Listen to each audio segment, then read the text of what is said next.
Okay, so welcome back, guys.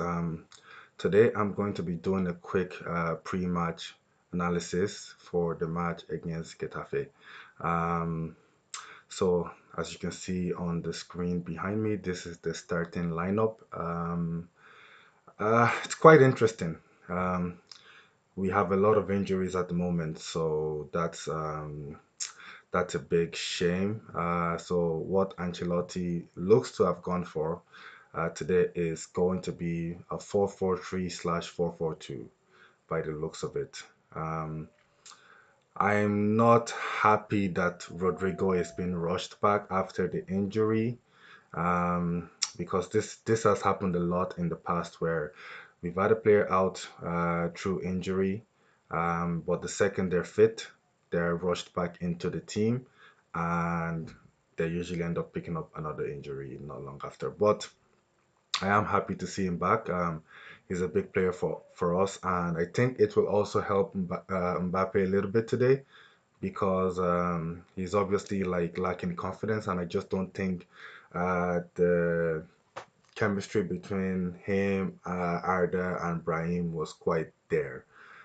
So I think having Rodrigo in the team will definitely help today. Um, Also, having Ceballos in the team, I think will help bring a little bit of calmness to the midfield. Again, he hasn't played a lot, but there's definitely qualities that I see in him, especially during his loan spell at Arsenal and even the few cameo appearances that he has made. He's shown. What I like about Ceballos is like he has a good work rate, work ethic. Like what he might not have in quality, even though he's still quite a good player, but what he might not have in like quality, say compared to the likes of Modric or Cruz, he definitely makes up for in work rate. And um, Getafe is going to be a tough match today. I know they're not, I think they're like 14 to something like that, thereabout. So I know they're not exactly high up there in the league, but we can't take any opponent for granted. And today is actually a must-win game. It's very important that we get the full 3 points today because Barcelona, as we know, dropped points yesterday. They lost 2-1, which I am delighted about for sure. So that leaves them still 4 points clear, but we have two games in hand. And if we win our two games in hand, we go top. But due to the horrible events that happened in Valencia, I don't know when the game in hand is going to be played. But the most important thing that you can do is to uh, win your games and you beat whoever's in front of you. Now, I made my feelings on Ancelotti clear in the last video, and to be honest, that video was very short from what I have to say, but let's just leave that there. But the most important thing that he can do now and that we can do now is to start winning games again and stop winning games. Look, it's if we don't win the Champions League this year, it's not the end of the world. We've won it plenty of times, so that doesn't really bother me. But we need to be winning something, and I think we need to be winning the league this year. And for all the talk of fleeky ball, hands coming in, transforming best Barcelona that we've seen in years, they've dropped a lot of points, but they still bet us 4-0. But they've dropped a lot of points this season. So, and it's interesting and funny because in the past, I'm a gambling man. I do a little bit of gambling here and there. I don't win much, but but in the past, what usually happens that what I notice is every time Barcelona would drop points, we would also drop points. Now, I'm hoping that's not the case today, but it will not shock me, and you're hearing it here first, but it would not shock me if somehow we dropped points today. But yeah, so that's it. But what I would like to say, like what I'm interested to see today, just to see some good fluid attacking football.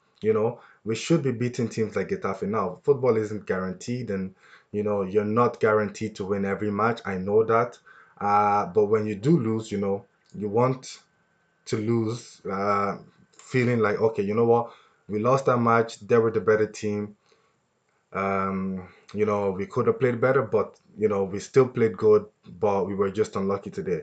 I don't want us to be losing, but we're losing because, oh, we can't even string three passes together, or we can't even create any chances. If you create seven, eight, nine, 10 chances, that's not even a lot. But let's say you're creating 10 plus chances, good chances, not shooting from 30 yards. I know Valverde's got a great shot on him, and he can put them in, but you can't rely on goals like that. So if we're creating good chances, and let's say we don't win because we're not clinical or something, the prospect is good because you're thinking, okay, you know what? I see our pattern of play, I see our style of play. We're creating good chances. Um, I really hope Brahim can take this chance as well. I know the second Vinny comes back, Brahim's going to be dropped. But I really hope he can use this chance. He was doing fantastic last season, so I really hope he can take this chance and score a goal or two, maybe get an assist, push on. I hope Bellingham is deployed higher up the pitch again. You don't really know until the match starts. You see the lineup, you see the formation, but one thing about Ancelotti is you never know. It's 4-4-3 could be a 4-4-2. You just never know. So I hope Bellingham isn't playing too deep today. And realistically, we should be dominating possession against Getafe.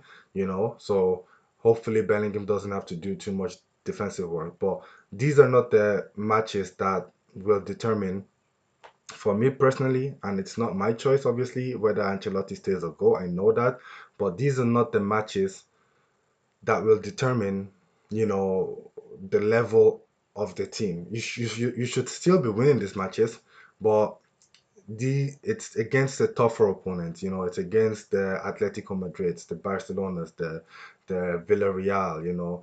Those are usually the matches that we have tough. The Liverpools, the Man Cities. Those are the matches where we can judge how well Ancelotti has progressed this team.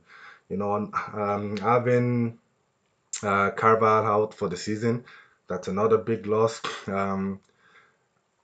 Me, actually, if I was Ancelotti, what I would have liked to see is maybe playing Raul Asensio in the right back position for two reasons. One is very calm and composed on the ball.